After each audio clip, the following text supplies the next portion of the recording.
our director of ceremonies, the Vice President and Minister of Health and Child Care, Honorable General Retired Dr. C. Gideon Chiwenga, the Honorable Minister of Defense and War Veterans Affairs, Chairman of the ruling party ZANU-PF, Honorable OCZ Mchinguri, in absentia,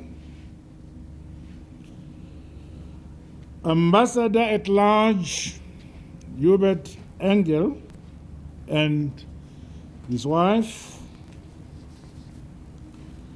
the Minister of Environment, Climate, Tourism and Hospitality Industry, Honorable N.M. Ndlovu, the Minister of National Security, Honorable Owen Nguve, senior government officials who are here,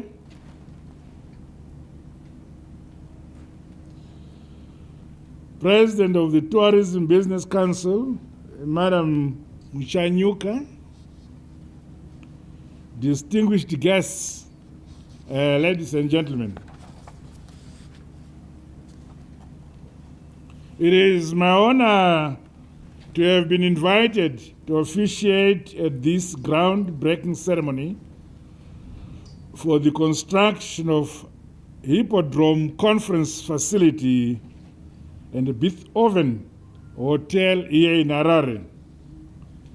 The construction of this conference facility and the hotel is welcome and necessary to boost Zimbabwe's competitiveness as a prime tourism destination and a host of mega meetings, conferencing, and exhibitions.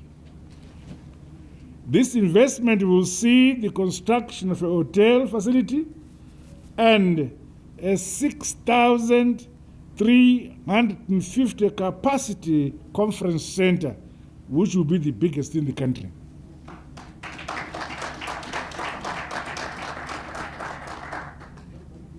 It will complement the Harare International Conference Center, which can hold up to 4,500. The Sports Center of Zimbabwe, and of course the International Trade Fair Conference facilities in Bulawayo. This is indeed a welcome development which will contribute to the achievement of the objectives outlined in the National Tourism Recovery and the Growth Strategy with regards to tourism infrastructure development.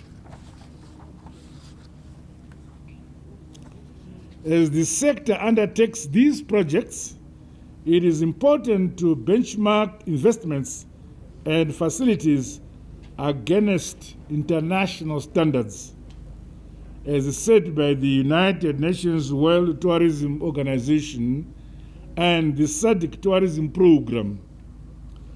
These include the repositioning of facilities to meet public health requirements, as well as improving the quality of visitor experiences and satisfaction levels across the entire tourism value chains.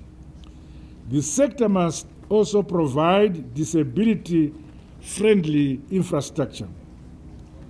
In line with my administration's support for the growth of tourism sector through partnerships and collaboration, I urge the Minister of Environment, Climate, Tourism and Hospitality Industry, the Zimbabwe Tourism Authority and other relevant stakeholders to provide strategic policy and technical guidance to this and other similar investments.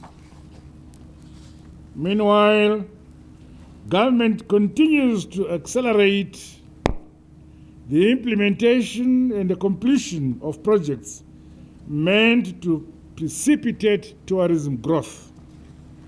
Key flagships such as the opening up of tourism corridors in Matabele North, Masvingo and Mashoro Central provinces, among others, are on course.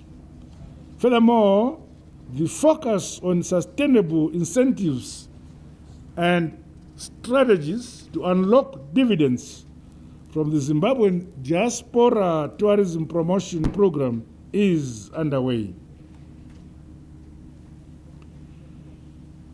Distinguished guests, ladies and gentlemen, it is remarkable that this multi-million-dollar project is being financed and developed by one of our fellow Zimbabwean young men for the benefit of our nation. This underscores the immense national economic possibilities that we can achieve if we work with unity of purpose under one common vision. I applaud my ambassador at large, Ambassador Uebert Angel and his wife, and their partners for this act of patriotism, determination, and the resolve to undertake this strategic investment project.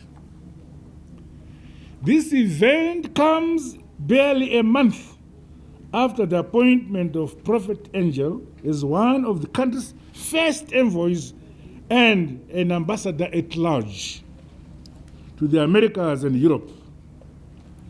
As we mark 41 years of independence and looking into the future, government will not shy away from harnessing the diverse and the unique strengths, competencies, and networks of our nationals, both at home and in the diaspora, to achieve the objectives of the National Development Strategy 1 and ultimately Vision 2030.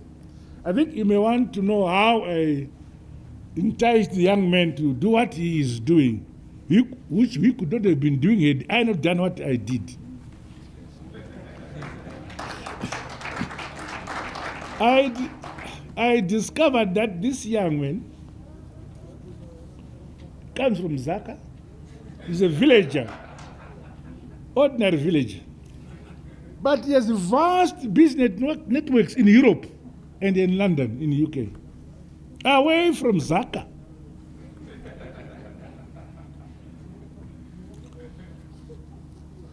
He has TV channels he runs. So when I talked to him on television, I said, young man, why can't you come home? I understand you have so much connection and I've checked it is true. Yes. So chakakuita kuti ugare kunotonhora chisiya kunodziya. Chi? Ndinouya mukati ndiye mudhara ndinouya. So I called him here, I discussed with him, and he agreed. So he is my first ambassador at large assigned to promote Zimbabwe brand in the Americas, South and North, and Europe. But to do so, you have to undergo training. It's difficult to train a prophet. So I said, come to Zimbabwe. He came, discussed with Ambassador Manzou, with Permanent Secretary, Minister of Finance, and the late Minister, Dr. S.B. Moy.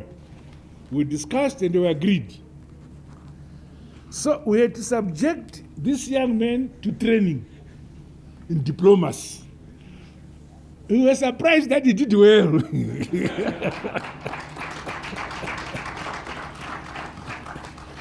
He passed to a level we didn't expect. He did so well. Congratulations. Then he began bringing in celebrities from Europe. And so many are coming. The first group that came, I met them. And they were so surprised that Zimbabwe is what it is, totally different from what they are informed when they're in Europe and in America. And they've pledged various investments in the country, and it's coming. So this is one of the first projects which, under his leadership and his colleagues in the diaspora, his friends, they are constructing this one. The biggest conference center this country has ever had, 6,300 seating capacity. We are happy with what is doing. And of course, with a very visionary spouse, Mrs. Angel. I have had discussions with her, very, very outgoing, supportive of the ideas of the husband. Unfortunately, the Excellency, I don't know what happens. There's someone from Foreign Affairs, Ambassador, your former ambassador. If he's His Excellency, what happens to him? Oh. So, yeah, I didn't know what diplomatic title you have. He's a very experienced ambassador. All he's a career ambassador. So he says ambassadors' wives are called Madame. Thank you. As we build our country, let us be alive to the intricate relationship between religion and the economy. As the Bible says in Psalms 127, verse 1, and I quote, "Unless the Lord builds the house, those who build it labor in vain. Unless the Lord watches over the city, the watchman stays awake in vain," end of quote. So we have, in the course of modernizing and industrialization of our country and the growth of our economy, we have the men of God also working with us. Hence, under my administration, the church as an institution remains a strategic partner for the realization of sustainable socio-economic development in our country. Furthermore, we are dependent on the church to complement other pillars of society in inculcating the values of love, peace, unity, good neighborliness, honesty, hard work, and hospitality, among others. I urge the church to preach more fervently the message of economic production and productivity towards broad-based empowerment, prosperity, and the fulfillment of our people out of poverty. Let me take this opportunity to commend various churches for their active participation in various sectors of our economy. I also commend the Uebert Angel Foundation for complementing government efforts in the mitigation of the shocks brought about by the COVID-19 pandemic, whilst also providing care to the elderly and education funding in the underprivileged of our people. I didn't know. I've only discovered that for very many years, he has been involved in philanthropic work here without using his name. Donating food, donating clothes, and the many humanitarian assistance he has been giving without disclosing that it was him for several years. Until now that I've discovered it is he is the hidden hand, or some of the things which we didn't know he was behind. I also commend the Uebert Angel Foundation for complementing government efforts in the mitigation of the shocks brought about by COVID-19 pandemic, whilst also providing care to the elderly and education funding to the underprivileged. There are so many hundreds of students in our institutions of higher learning which are supported by his foundation in the country. I wasn't aware until now. Our country's socio-economic diversity, abundant natural resources, favorable climatic conditions and investment climate is attracting global capital and investment. I therefore urge provinces and the local authorities in liaison with the Zimbabwe Investment Development Agency, ZIDA, to act with speed on all investment inquiries and proposals. In the same vein, government ministries, departments and agencies are directed to diligently and speedily facilitate investments in line with our easy of doing business benchmarks. Finally, let me once again commend the Ambassador at Large, Uebert Angel, his family and his dear wife, and the partners for their decision to construct and establish this multi-million-dollar investment here in our capital city of Harare.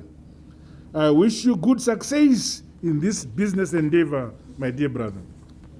With these remarks, it is now my singular honor and privilege to declare the construction of the Hippodrome Conference Facility and the Beef Oven Hotel Facility duly launched today. God bless you all. God bless.